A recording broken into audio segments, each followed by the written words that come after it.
It may not be one of Harley-Davidson's best moments in its history, but they don't ignore it here at the museum. There was actually a time when Harley-Davidson made golf cars, mini bikes, even snowmobiles. It was called the AMF years, and that's when a bowling pin company bought the motor company, and it was bashed and ridiculed for years. But the reality is AMF saved Harley. Even the Davidsons admitted that when they finally bought the company back in 1981. When you think Harley-Davidson, you almost surely think motorcycle. But the company has put its technical and design expertise to work on a number of experiments over the years.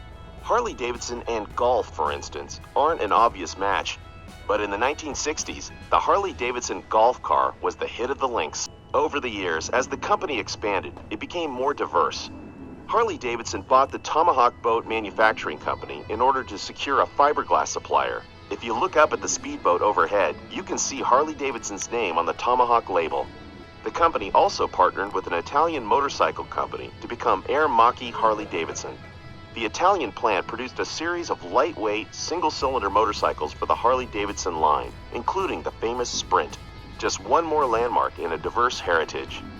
By the way, Harley-Davidson is bringing back in 2026, they're going to make a small bore Harley-Davidson just like this. Well, we don't know what it looks like yet, but they announced a few months ago that they're bringing back the Sprint to attract younger bikers who maybe don't have the budget to buy a $50,000 CVO and get the young kids interested in Harley-Davidson again. Because let's admit it, if you're a Harley-Davidson fan like me, you know that I'm a little bit on the young side, and I'm not exactly a kid, as you can see by the gray in my beard. So hopefully this time it'll work, because as you know, it failed with the Buell, it failed with the Harley-Davidson Street. So maybe the Sprint, a throwback, will help bring back the young kids.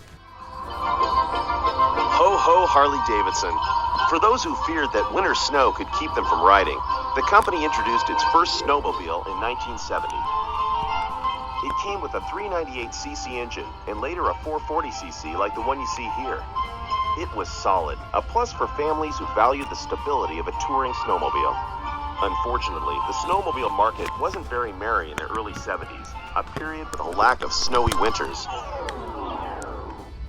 Sales weren't strong enough to justify continuing the project, and the company kept the focus on what it did best, making motorcycles. Be sure to check out the groovy Harley-Davidson threads to the right. Speaking of motorcycles, don't miss the Shortster here to your right, the smallest motorcycle ever built by Harley-Davidson. At just 126 pounds, it fit in the back of a station wagon. When the mini bike fad hit in the late 60s and early 70s, Harley-Davidson answered with the Shortster. Despite its small size, the Shortster packed more power than any other mini on the market. What's really interesting about these AMF era vehicles, the golf cart, the mini bike, the snowmobile, even the motorcycles, is that, you know, people look down on the AMF years so much that a lot of those products were not preserved at all. You had an AMF Ironhead Sportster breakdown, you threw it in a ditch and got one of the new real Harley-Davidsons, quote unquote.